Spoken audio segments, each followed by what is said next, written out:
بسم اللہ الرحمن الرحیم الحمد للہ رب العالمین والعاقبۃ للمتقین والصلاة والسلام علی سید الانبیاء والمرسلین اما بعد عن ابی درداء رضی اللہ عنہ قال قال رسول اللہ صلی اللہ علیہ وسلم اکثر الصلاة علی یوم الجمعۃ فإنه مشهود تشهده الملائكة وإن أحدا لن يصلي علي إلا عرضت علي صلاته حتى يفرغ منها۔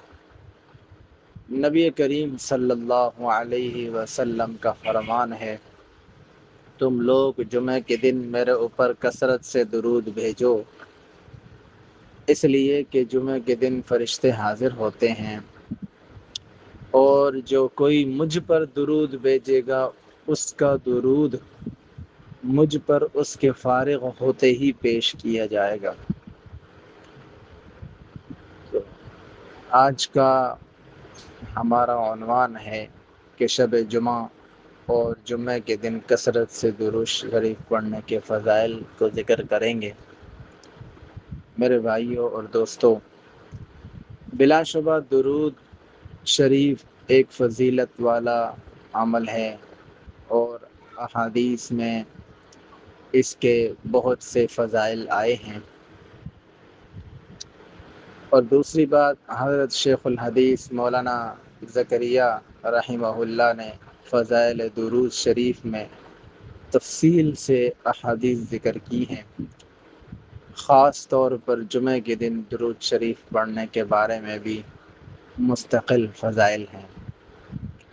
مثلا نبی اکرم صلی اللہ علیہ وسلم نے ارشاد فرمایا، تمہارے دنوں میں سب سے افضل دن جمعہ کا دن ہے، اس دن کثرت سے درود پڑھا کرو، کیونکہ تمہارا درود مجھے پہنچایا جاتا ہے۔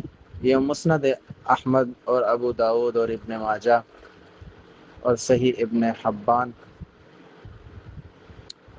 اور یہ روایت ہے، ان سارے کتابوں میں موجود ہے، مسند احمد میں بھی، ابو داود میں بھی، ابن ماجہ میں بھی، صحیح ابن حبان میں بھی۔